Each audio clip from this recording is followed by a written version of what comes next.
hello, everyone, and welcome to the Jason Wright Show. All right, so how many of you have ever thought about buying your own business, becoming a small business owner, an entrepreneur, or whatever the case may be? Well, when I was 28 years old, back in 2003, so yes, this Sunday, I turned 48 years old, and man, I feel amazing. But the bottom line is, I'm 48 years old. I'm knocking on 50's door. I can't believe it.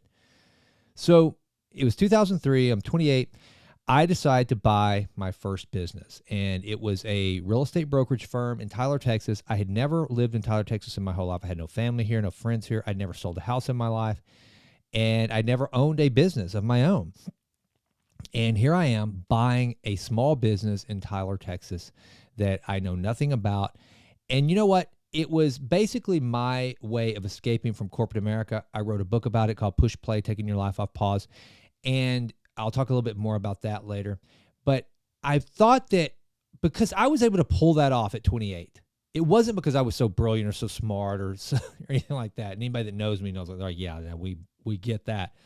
But there were some universal truths to buying that business that, as I look back on it, I would do it exactly the same way today. And there were some things that I just took for granted that I really didn't understand were the reasons why I was able to buy that business and why it worked, that were kind of just common sense for me, just by pure dumb luck, that I would tell someone buying a business either twice my age or doing it over again to do the exact same thing.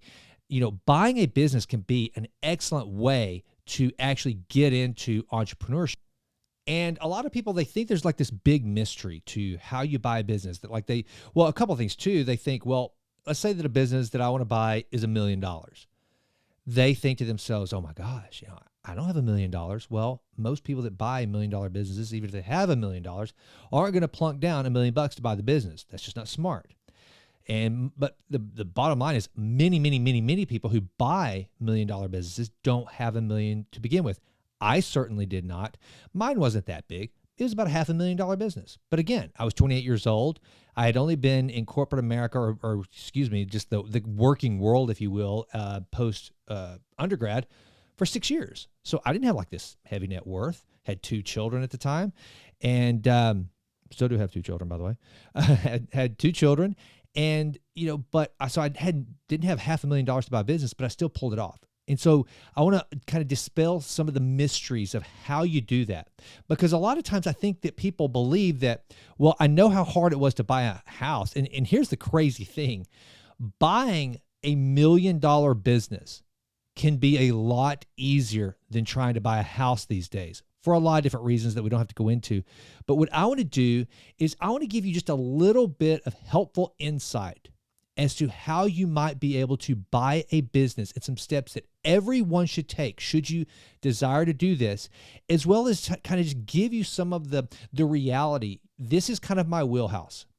I'm not a big-time private equity guy. I've got buddies like, Ed Crawford at Kotala Holdings, founder of Kotala, and just a wicked smart guy. He makes big acquisitions. I mean, they're going to be going out and buying, everything from $4 million to 40 to probably $100 million businesses, maybe even beyond that. My buddy Jim Mays, who's a principal at Rockland Capital, they make just massive deals. They buy power plants. That's not what I do. That's not what I have done. What I know is how to go to a first generation $1 to $3 million top line business and convince that seller that's probably been running that thing for 30 or 40 years and has kids that don't want to take it over. I convince him that I'm the guy that he should sell or she should sell her business to. That's what I'm really good at. That's kind of, and a lot of that has to do with salesmanship. It has to do with how you handle relationships. And so that's kind of what I want to do in this conversation, is to try to kind of give you an idea of how you find that dream business. How do you start the process? How do you initiate that conversation? And so I wrote an article that I published this morning on jasonrightnow.com. I hope you'll go check it out. And I thought I would come onto the podcast today and I would share that article with you, but give you some, like a couple layers deeper of commentary, because this is something I've really thought a lot about. I would love to eventually one day help people and coach them on how to acquire a small business. So if this is something that you've ever thought about doing and you need some guidance or whatever, and you just need some advice. Now, again, this isn't a pitch for services. I'm just saying, let me see if I can help. I'm happy to answer any questions. DM me on Instagram at JasonRightNow, or just go to jasonrightnow.com and fill out the contact form and shoot me your question. And what I'd love to do is come back on here and answer some of these questions. So if you have any questions about owning, operating, or purchasing a small business, then by all means, reach out to me. All right, so let's get started on the article, and then I'm going to again, fill in some commentary here. It was 2003, and I had spent my first 6 years in the business world, job hopping through corporate America, and was suddenly miserable beyond belief. I had a great job with one of the largest corporations in the world. All I had to do was keep my head down, work hard, and I would eventually be an executive, yet I was miserable. So here's where I was at the time. I was working for the Home Depot Corporation. I'd gotten there because I was a part of a small startup called Avenue B2E, a special kind of project management company that had one client. That one client was Enron. Never heard of it? And whenever Enron went down, my partners and I, the two founders, and we all parted ways. They went on to be wildly successful in another type of project management business called Mind Wireless, and they're headquartered in Austin now. Phenomenal guys, phenomenal company, brilliant entrepreneurs, and I probably learned more from Kevin Whitehurst and David Wise than I have from any two people in my entire business career. So thank you, Kevin and David, for that opportunity. I did not go with them to start this other plan. Instead, I just took some time off to try to figure out exactly what my next move was going to be. I had already been a chronic job hopper. I was really good. When I was out in the job force, kind of the corporate world, I was really good at getting jobs. And back then, the economy was such that pretty much everybody was good at getting jobs. And the tech sector was really hot, and I wanted to do something in consulting and services. But then I got to the point after the Enron fiasco, I thought, the next deal I want to do, I want to work for a company where I know exactly where the money comes from. And I want to work for a big company that everyone has heard of. I want to go try to flex my muscles within a very large organization. And I had just read Jack Welch's first book at that time, which I think is called Winning. And I can't remember if that's the actual title or not. But I read about Bob Nardelli and how he got the job as CEO of Home Depot. Essentially, he was one of the 3 finalists for the job at GE. He didn't get the job, and so he went to Home Depot. And I thought, well, I don't want to strap on an orange apron and work in a store, but I admired the business that Bernie Marcus and Arthur Blank had built, and everyone knows who Home Depot is. It had become a solid American business at the time. They printed money essentially, but they had just recently hired their first outside CEO. And it documented this in the book about how Ken Langone had recruited Nardelli to come over to Home Depot, and he was the first ever outside CEO. So I thought, well, that kind of fits exactly what I'm looking for. Big company, big name, easy to read their balance sheet. I know how they make their money and how much money they have. Okay, let's go check this out. And I'm looking online at corporate jobs available at the Home Depot, and I read about this rotational program they've got, which sounded identical to GE's program, which I was not smart enough and didn't go to a good enough school to get into. And so GE, I couldn't get hired for. But I thought, well, this is the exact same program. It's an executive rotational program, essentially where they expose you to all different facets of the business. And the idea is this is a program that they hire at the time. GE did this too, but Home Depot, Nardelli set it up so it's mostly JMOs, junior military officers. In other words, officers that had gone through ROTC, gotten a college degree. Most of them had gone to one of the academies, Air Force, Navy, West Point, and they were hiring most of those folks as well as top-tier business school students or undergrads to come into this rotational program. Of course, I went to Stephen F. Austin State University, Axum Jacks, but not exactly a top-tier university.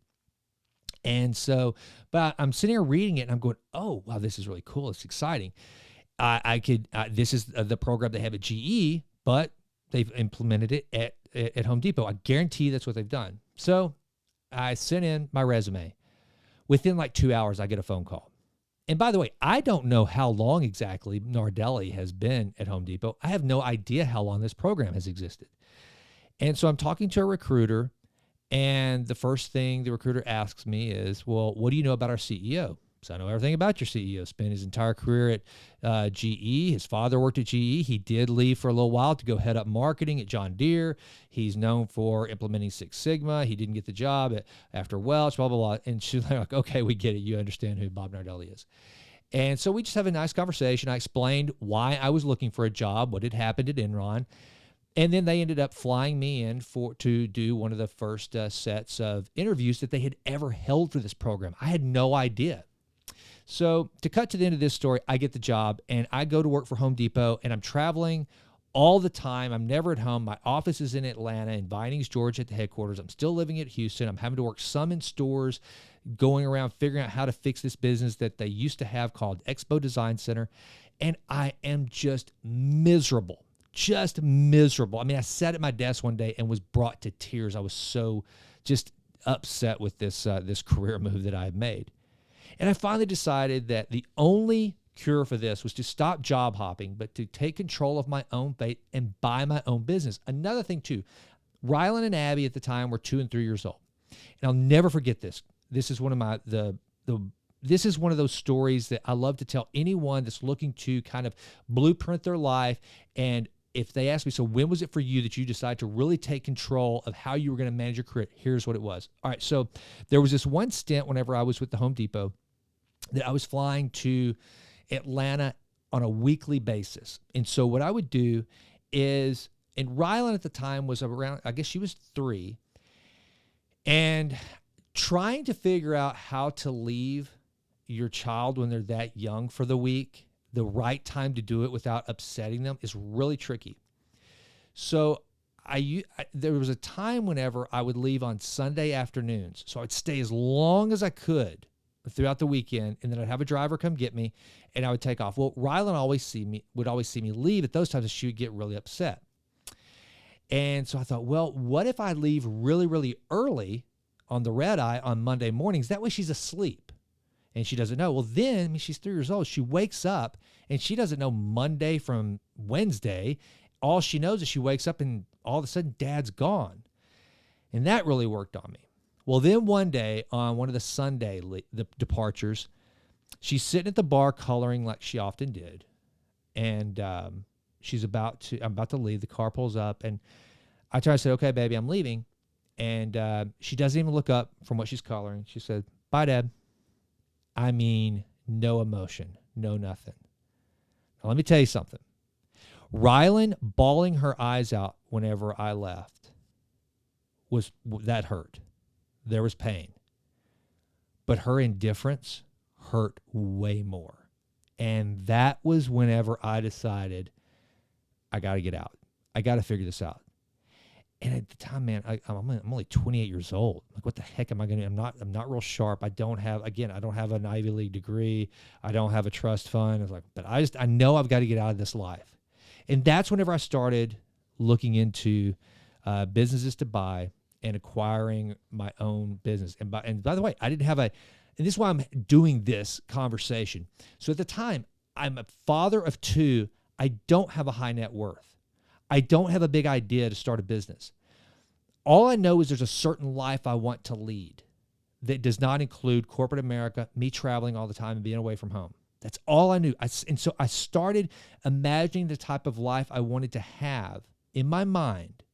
And it involved coming back to East Texas, where I'm a 5th generation East Texan, raising my daughters here, owning my own business, being very plugged into my church, my community, and to build and develop that business. That's what I knew that I wanted.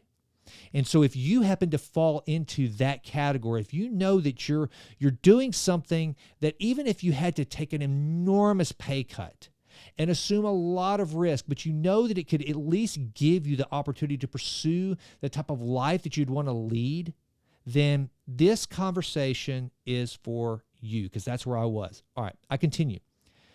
I wanted something more. I wanted a life. I wanted to own and operate my own small business. That's when I set out to purchase a business. I was 28 and I didn't know so much as the first step to take. All I knew was I wanted out of the corporate grind and wanted to enter the world of entrepreneurship. I learned a lot during the year I purchased my company. I learned most deals die before they succeed. I learned it can be an emotional roller coaster. I learned you don't have to have a lot of money to buy a business. All right, I want to stop there and give you a little commentary because here is kind of the first insight into acquiring a business. You don't have to have all the money. Listen, here's how it went down with me. I love this story, and it's in the book I wrote, Push Play, Taking Your Life Off Pause, where I basically give all the details, the good, the bad, and the ugly of my escape from corporate America. So one night I'm driving home from work, and at the time, I mean, this tells you how long ago this was. Again, it was 2003, 20 years ago. I'm listening to Carlton Sheets real estate tapes. You heard me right, tapes. For those of you who don't remember the infomercials with Carlton Sheets was a guy who sold these tapes on how to buy real estate with no money down. All right, so I had been negotiating. I kind of skipped a little bit there. Just to kind of give you a quick understanding, I had found a business to buy in Tyler, Texas.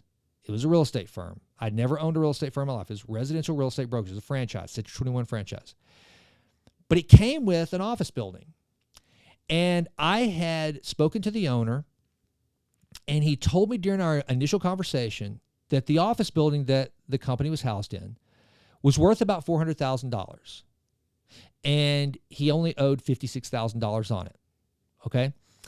And so he and I remember that. So I'm listening, and so we're going through these negotiations. And here's the thing too, that I don't know whether I would advise this or not, but I was negotiating the purchase of this business as though it was a foregone conclusion that I would actually be able to close the deal if it happened, knowing I didn't have the money to do it. But there was something in me that said, I'm going to figure this out. I'm going to figure out a way to acquire this business. I wanted it that bad. I had the vision that clear. I just believed that I was going to pull this off. And so I'm listening to Carlton Sheets, and he starts talking about how you can buy a piece of real estate with no money out of your own pocket if the seller has a lot of equity in their property that you're trying to buy, and they're willing to take a second note. For instance, if they own it free and clear, let's say the property is worth $100,000. Okay. Every bank in the world is going to loan you $50,000 against a piece of property that is worth $100,000. So if you can get that seller to take a second lien. So let's say you go to your bank, you say, hey, banker, I want to borrow $50,000 to use as a down payment to buy this $100,000 piece of property. Well, now you've gone from making your traditional 10 to 20% down payment to a 50% down payment to this seller. Okay. But he has to be willing to finance the difference between the $50,000 that you still owe him, and then you got a note with the bank. Now, a lot of sellers aren't going to do this because they're having to take the second position, and so if you can't make your payments, well, guess what? The bank is going to get paid first, and that original seller is going to get paid second. So it's a tough deal. So this is where the salesmanship comes in. So I'm going to try to kill two birds with one stone whenever I'm telling you about what I did. The first one is this. When you're financing a small business, it's not always black and white, and there's not some formula like buying a house. Buying a house is pretty simple, and it's very regulated. Unless you are just doing a cash deal or you're buying a piece of property that is completely owned free and clear by the seller and they don't need all the money, that you can get a little bit creative. But most transactions are going to be pretty simple. There's going to be banks involved, a note being paid off by the seller whenever they get their proceeds from your bank. 20% of the money is going to go down, and it's going to be a mortgage company and all that. When you're buying a business, I want you to understand if somebody asks me, how do you finance a small business? I tell them, how creative can you be? That's the answer. How creative can you be, and how creative can that seller be? So I'm listening to this Carlton Sheets tape, and he's describing how to do it. And I think to myself, maybe that'll work with this guy. The building is $400,000. That's what it's worth. He only owes $56,000. And then there was all the other numbers as to how much he wanted for the actual franchise, and then how much he wanted for that building. So the next day I call my banker up. I'm like, hey, if I have a building I'm trying to buy that's worth it's worth $400,000. Would you loan me $200,000, of which I'm going to pay off the $56,000 that this guy owes on his building. I'm going to give him a portion of it as a down payment. And that's going to be my down payment, by the way, to him for the building. I'm going to give him a portion of it as a down payment on the business, which I'm going to set up a total separate note for. And then I'm going to keep some of it for working capital. So I'm going to take $200,000 and I'm going to pay off his building. And I'm going to have 3 notes. I'm going to have a note with my bank, a note on the difference between the down payment for the building, for the business, and what he's selling it to me for, and then a note to the seller on the real estate. I know that's kind of hard to follow, but just bottom line is there's 3 notes there, of which I did not put a dime of my own money. That is the way I structured it. I had just come from Enron, so I learned some tricks. That's what I used to joke about, but honestly, my time at Enron had nothing to do with finance, so Carlton Sheets taught me, not Enron. And my banker, he said, well, Jason, he said, that's very creative and that's a nice plan. And sure, I'd definitely loan you the money if the building actually appraises for that. But there's no way this guy's ever going to take a second position, because I would have to have first position. And there's no way he's going to do that. And I said, well, I'm going to try. And so I presented this deal to the seller, and he said, no, there's no way. I cannot do that. And so the deal died for a little while. So let me continue reading. All you need is a willing seller, a compelling story as to why you are the right buyer, and an ability to convince the seller they will get their money. That's what I did. You can read about the entire experience in my book, Push Play, Taking Your Life Off Pause, where I document my escape from corporate America. I give the good, the bad, and the ugly of the whole experience. And then I go in and I say, here are some basics of purchasing a small business. While every deal is different, there are some universal practices to buying a business. The one thing I advise all of my advisory clients who want to buy a business is this: make sure you really want to be a small business owner. And listen to me, folks. Listen, I'm not reading now. This is J-Dub talking to you directly.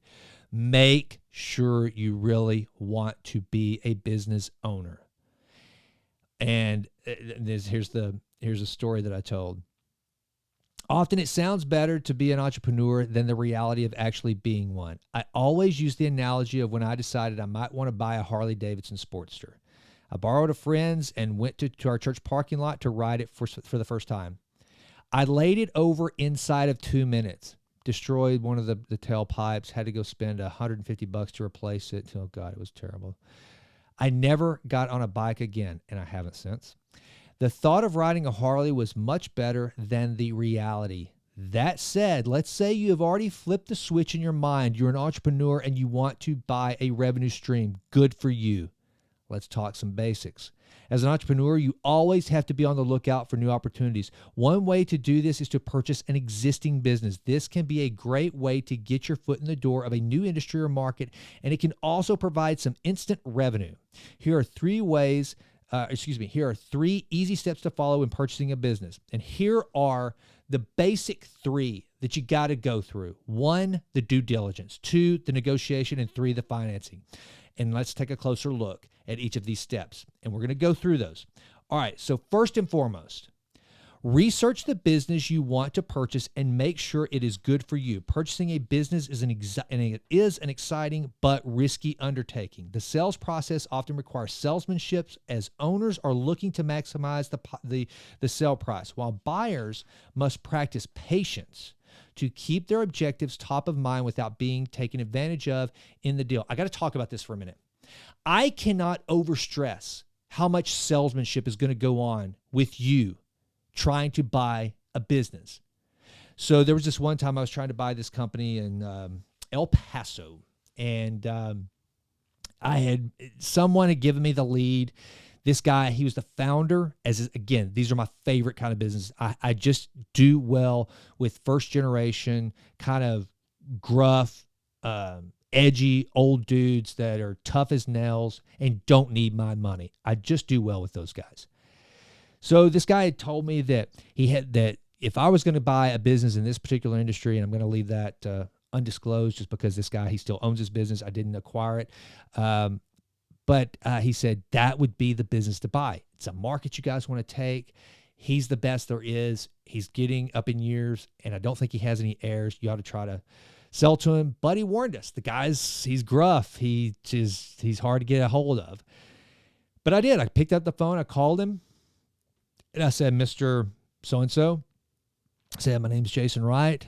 And I said, would you ever consider selling me your business? And so, boom, pause, listen to me right here. Sometimes that's the first step. It's that easy. Don't think that some business broker has to have a business listed for you to go buy it. On almost any given day, and you small business owners that are listening to this, you can attest to this. I know I sure can. On any given day, a business is for sale because the owners just had enough. The employees are driving them crazy. The IRS is driving them crazy. It's just the customers are driving them crazy, and they'll almost throw the keys to you and say, fine, take it. So if you have a business that you think is an industry you would love to pursue, is in a regional location, it's in the town. Like in my case, I needed to find a business out in East Texas, preferably Tyler. This case, we needed to be out in West Texas, so we were looking in El Paso. Pick up the phone, call the owner, and then ask them, would you sell me your business? It's flattery, if nothing else. They own something that you want. There's no offense to it. That's how I bought my first business. I called the guy up. Now, granted, the rumor had surfaced that his father, the founder of the company, was ready to retire. The son had no desire to take it over, but they hadn't put it on the market or offered it up for sale. But I picked up the phone. I said, hey, would you consider selling your company? So I say that just to let you know that it's not always like going out to bizbroker.com or something like that. Those are great ways. As a matter of fact, one of the greatest companies that I didn't buy was through a business broker. Business brokers can be fantastic, just like a great real estate agent, for finding you those gems that for some reason they've gone out and done it. They've gone out and convinced that seller, hey, you need to start planning for your exit. I can help you prepare by selling. So you can find good deals. This is not to say that business brokers aren't ever necessary, but I'm just saying you don't have to wait. So just kind of continuing that story, I remember going out there. My business partner had an airplane. I told him, I said, my buddy's got a plane, that the guy that I'd be doing this deal with, he's got a plane. We can fly out and meet with you next week. And he said, Jason, he said, all right. He said, but just understand this. He said, I don't need the money. This isn't about money for me. So I doubt that we'll do anything because it's going to be way too high. And I don't have to sell and I don't need money. And I said, well, that's okay. At the very least, I would like to meet. And that way, one day, should you decide you no longer want to do this, I want to be the guy you call. That's it. Can we do that? And he said, sure, I'll listen to you. I'll give you an hour. So my buddy and I, we hopped on his plane the next week, and we flew out to El Paso, and we met with this guy. And we ended up having a great conversation. And he loved the fact that we were not from BlackRock. We were not from one of the large private equity firms or VC firms. We were just two guys that were in this business at the time. I was a partner in this business, and his was in. We weren't just kind of churning and burning deals. This was like going to be an asset that we would not only acquire but run for the long haul. And he liked that, and he liked us. He liked the fact that I just shot him straight and was respectful. He was old school, and I'm a yes sir, no sir kind of guy. So we really had a nice chemistry there. And he, by the end of the conversation, he said, well, boys, he said, I'll tell you this.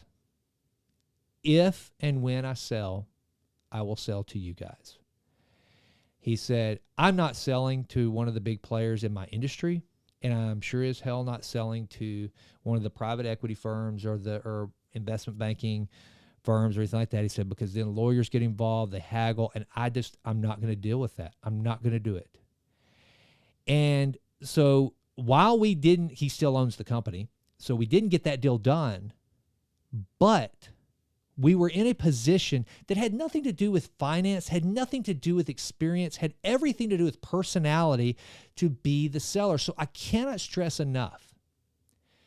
When you find your target acquisition, should you decide to do this, make sure to exercise good salesmanship.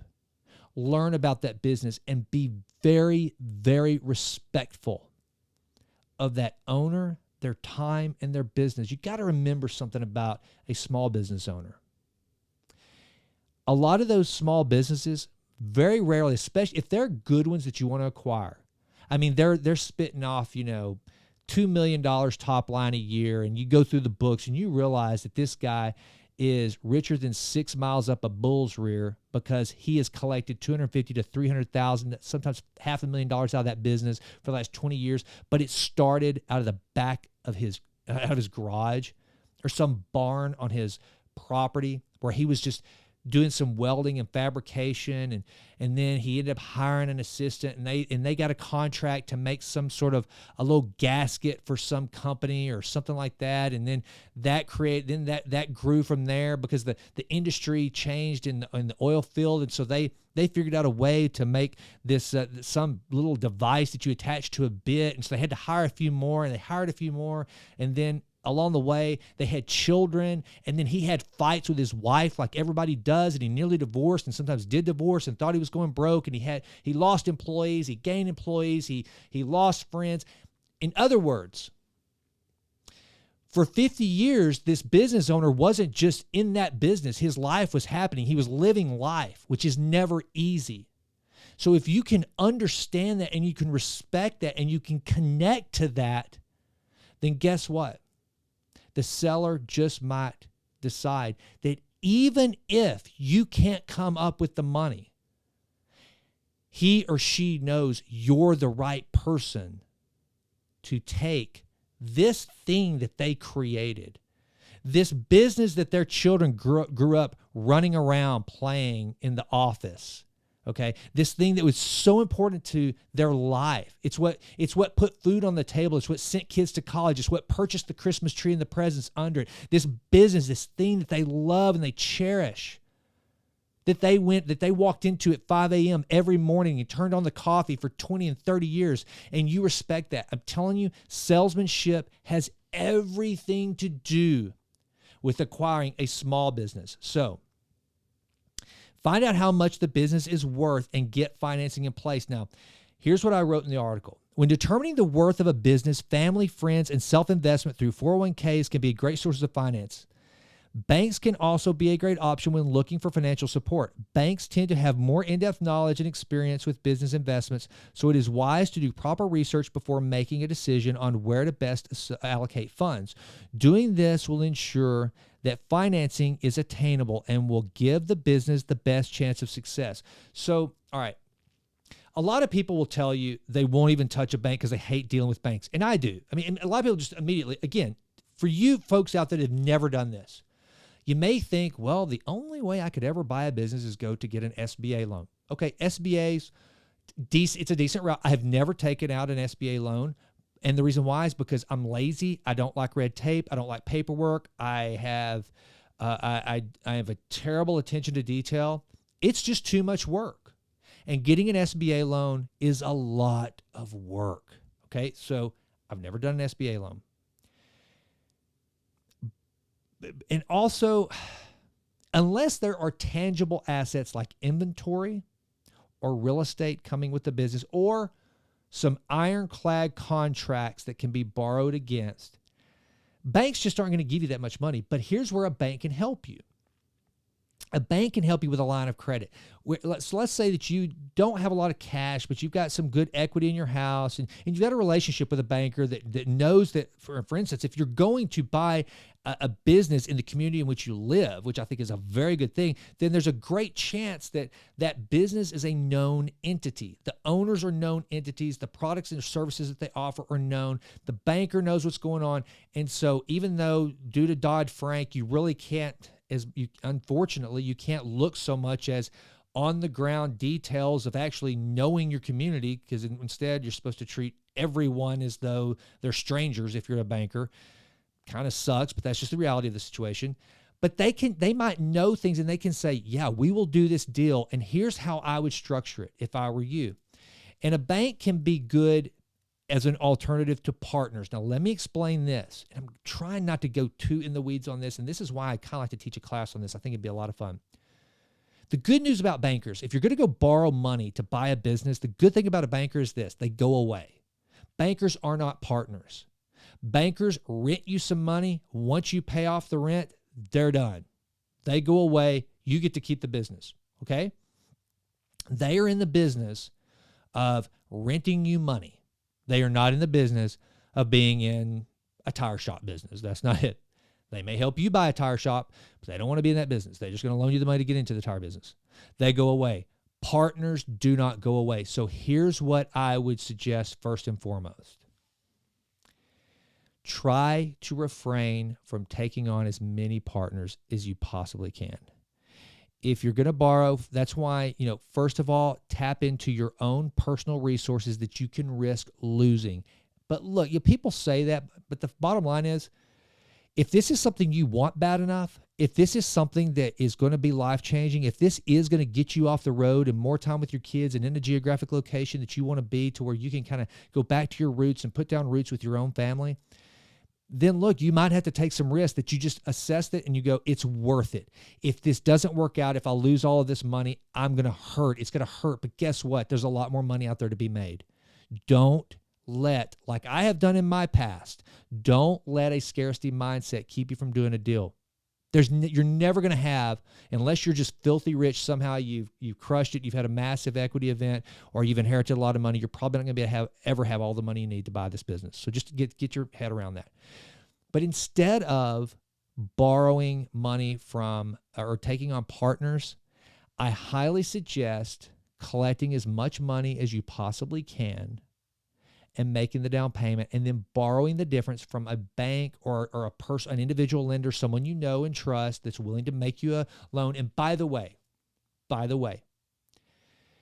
if you happen to have that uncle or that mentor or just that person in your life that says, I'll help you get into this business, how much do you need? And they're willing to loan you $10,000, $20,000, $30,000. Don't just take a check from them. Do the honorable thing. Draft a note with payment terms. Treat them like a bank. They'll probably say, you don't have to do that. I mean, if it's somebody that you know and wants to help you, they probably won't, but you need it. You need to understand and treat that person as though they deserve to be paid back, just as though they had a bank board approving that loan, okay?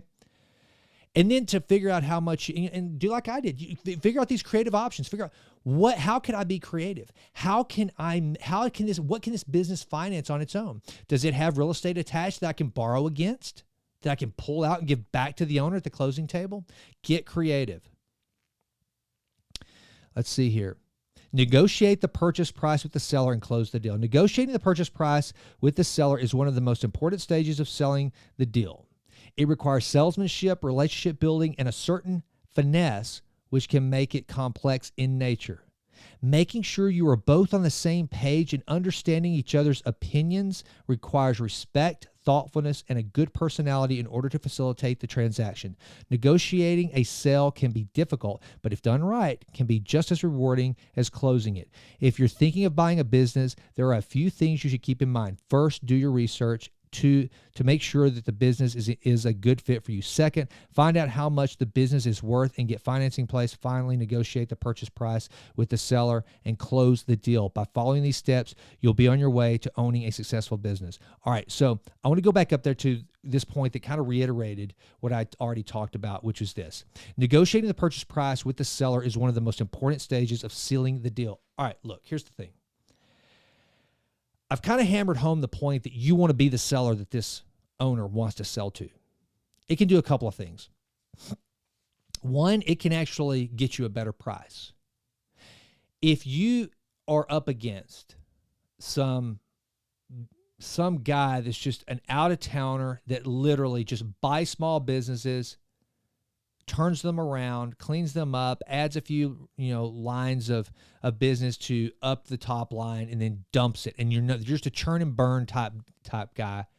That's who you're up against to buy this business. Chances are you might be able to get the business for less than that person.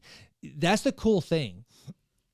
When you're buying a business, it's not always a zero-sum game. It's not always to the highest bidder. Here's also something that you got to think about.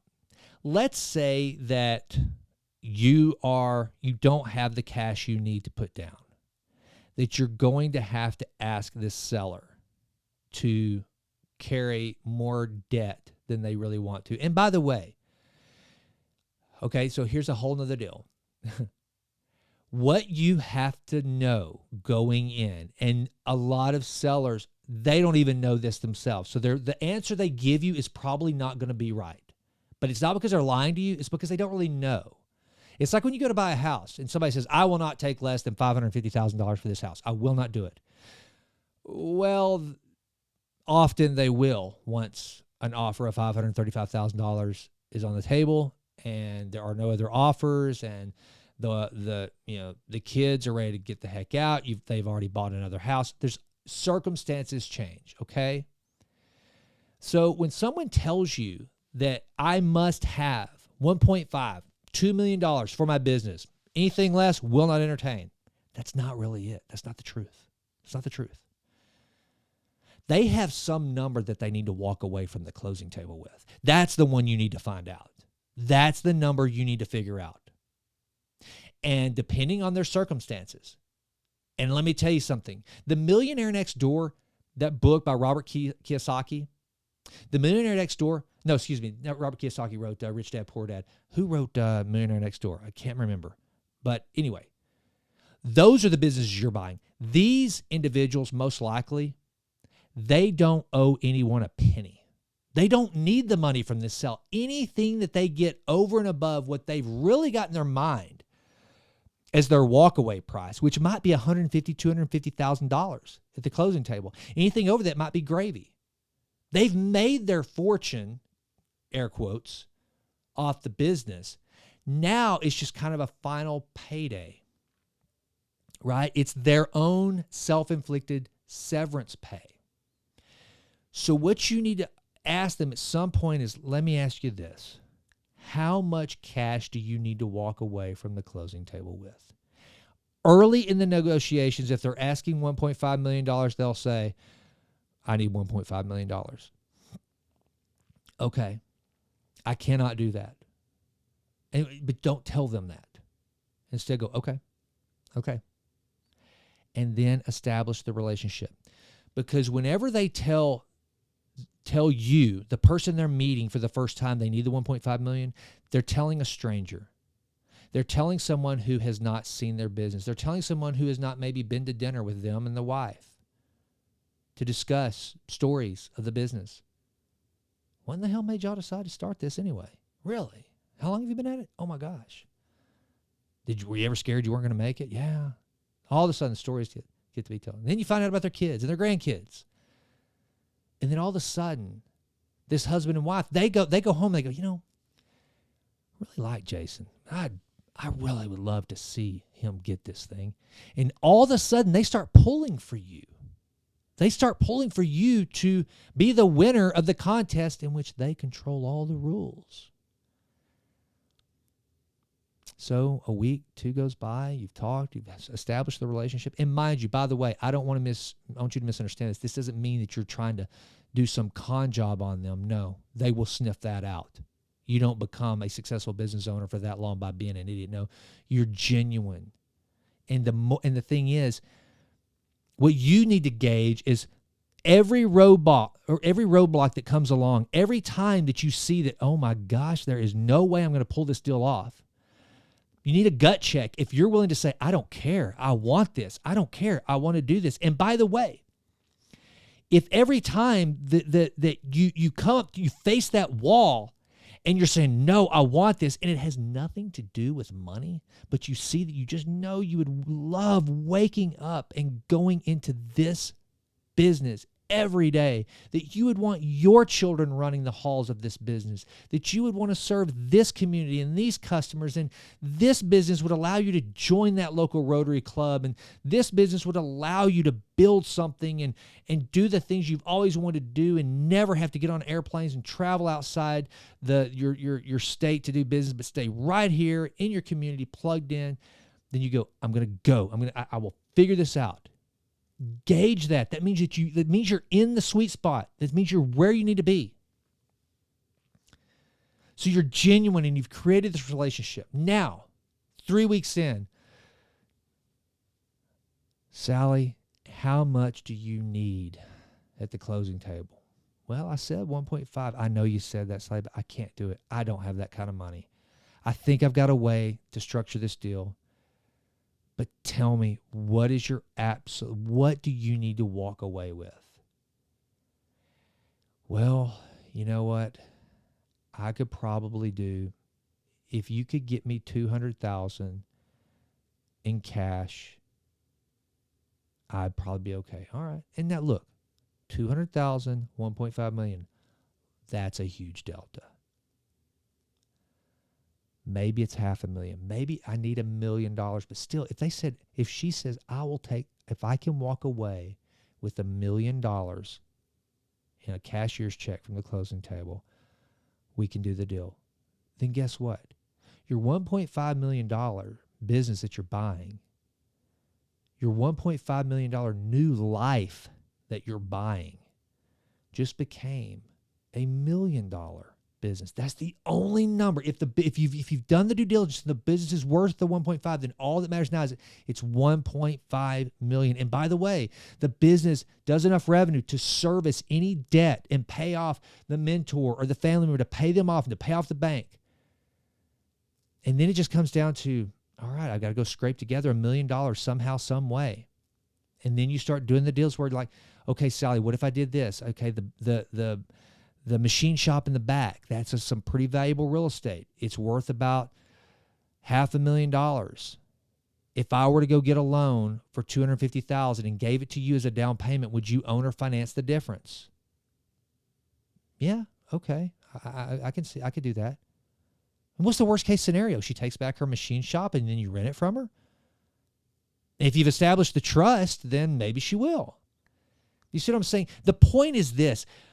If there's anything that I can convey to you about buying a small business, it's this: establish relationship.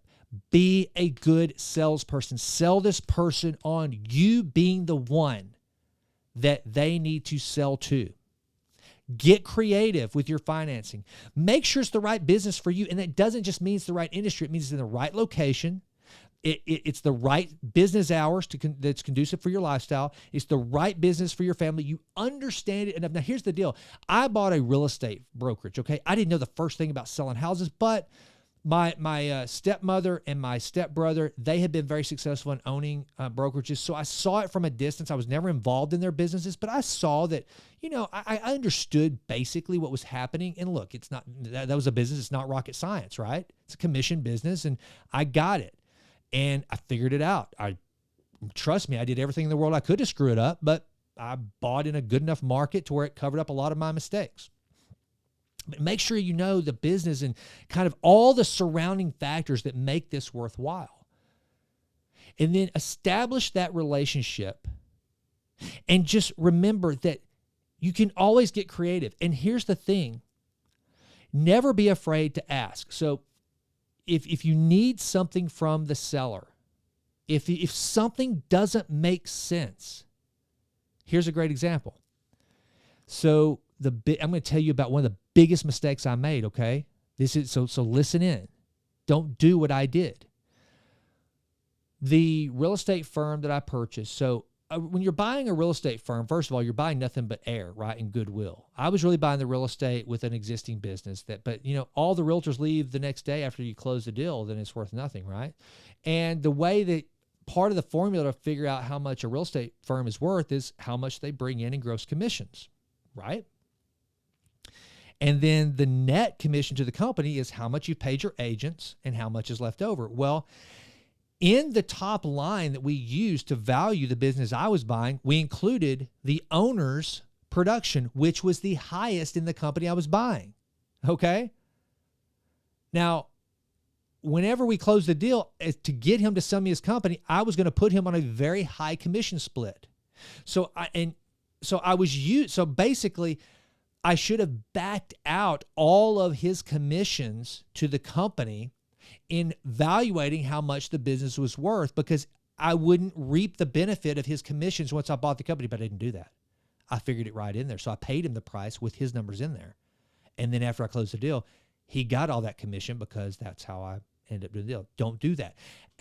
Look and don't get clouded by wanting the deal to happen so badly that you just go, I'm going to make a bad business decision here.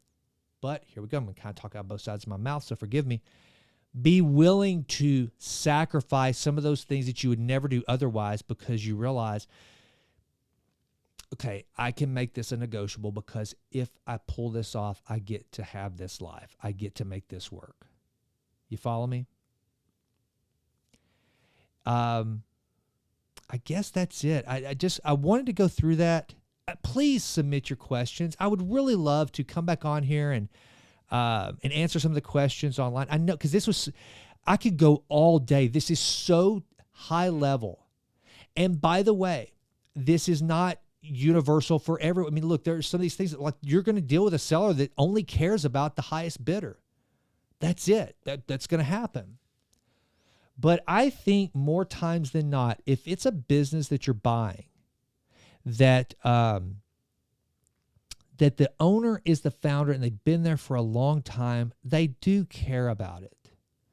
They do. The guy that I was trying to buy his business in El Paso, now he'll tell you he didn't have any emotional attachment to it. He said, I don't care anything about this place. He said, I always thought whenever I got ready to sell or quit, I would just have a big auction. I would sell all my equipment. I would close the doors and I would walk away. Which, again, only I know that. Only I know that he doesn't care about money. Only I know, because I picked up the phone and said, will you sell me your business? Only I know that I could probably finance that entire thing, just like I did my first acquisition, 100% leveraged buyout, not one penny out of my pocket. I do the math in my book, Push Play, Taking Your Life Off Pause. I walked away from the closing table of buying my first business with $90,000 in my pocket. I know this sounds like some Grant Cardone deal, doesn't it? And it is. I was listening to my Carlton Sheets tapes, but before Grant Cardone and guys like that were making millions telling you how to do this stuff, I was doing it because I was broke and had no other choice and just trying to figure how the heck out to do this. But you figure out by asking. Ask the questions. What can you do? And just being creative. And to me, that's the most exciting part about buying a business. It's not like buying a freaking car. Buying a car is boring. There's nothing creative about that. But buying a business, it can be, it's being creative. It's creating the relationships, and and if you do it right, and it will work. And the cool thing is here, let me tell you this too. Here's the crazy thing about owning a business to kind of alleviate some of your risk. I don't know if it's not going to alleviate it, but hopefully make you feel a little bit better about taking on some of the risk that comes with it. Once you're in it, you can't get out real quickly. So guess what? You stay and you swim. There were so many times in that first year of owning my first business, I wanted the hell out. I wanted to get out. I thought, I'm going to go broke. It's going down. I can't do this. I made the worst decision of my life. I don't like Tyler. I don't like the people. I don't like my employees. I don't like this business. What have I done? What have I done? What have I done? But guess what? I was stuck. You don't get to just leave a job when you own the job. You don't. You figure out how to make it work and you stay. And there were times, guys, listen to this. Last story, and I'll wrap this episode. Maybe we'll do another one. If you guys ask me to do some more business war stories, I'm happy to do that. That first year in business, I remember I was coming upon the end of the year and getting ready for my taxes. And I was like, I haven't paid myself any money. Because I didn't. I had to put every single penny I made off the agent's commissions and anything I sold back into the company, just paying for it.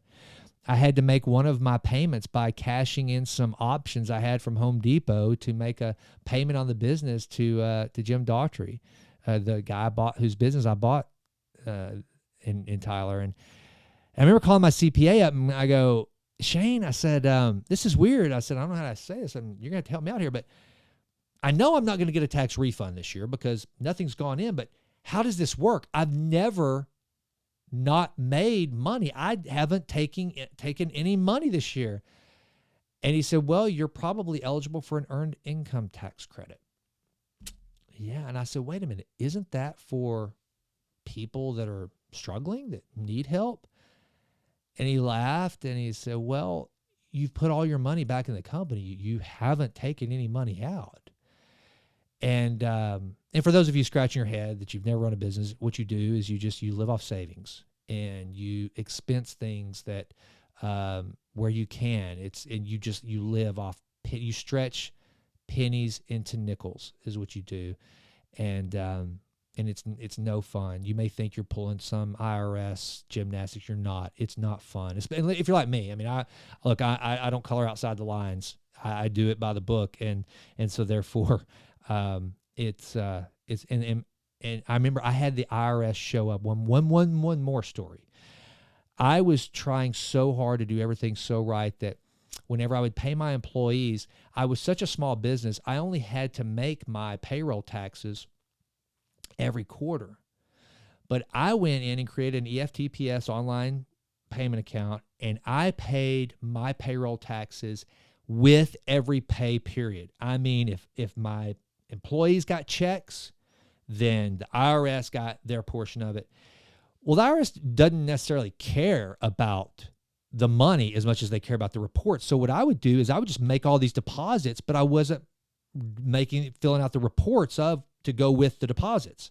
Well, then I get this letter from the IRS one day. They're going to shut me down. They're going to lock my business. They're going to garnish my business checking account. I'm just freaking out because, again, I'm a rule follower. I mean, it just scared me to death. So I go over we don't have one anymore, but at the time we had a local IRS office, and this lady's name was Joy, and she was a joy, and I mean that not sarcastically. You hear all the bad horror stories about the IRS, but let me tell you something. I went and I talked to this lady, and she said, I tell you what, I'm going to come by your office, and I'm going to help you out. And she did. She showed up to my office a couple of days later. She brought me these little forms. She said, I want you to fill one of these out every single time you you cut your paychecks, and I want you to fax them directly to me. And we'll get this all straightened out because you have made the necessary pay. The money is there. You just don't have the reports to go with it. And she was so kind. I'll never forget that. But you're going to have those times. That's why I said, it's kind of like riding that Harley Davidson in a parking lot. Being a small business owner and actually being one, and the thought of being one can be two very, very different things. But you look back after a while, and having been at it for so long now, it's to me it's worth it. To some people it may not be, but to me it's been worth it, and you just learn to deal with those times. So anyway, I could share war stories all day long about doing deals going bad, tempers flaring. It's something. But if you have any questions about acquiring a business or whatever, then shoot me a DM or contact me through the website. Thanks so much for listening to the Jason Wright Show. There's a lot of fun. Got a new project going to be launching with my buddy James Quandall. We're going to be starting that tomorrow, so be keeping your eyes peeled for that. I do hope you'll check out MTH, Massively Transformative Habits, in the Vitruvian Lab. And until we meet again, continue to improve always and always. I'm out.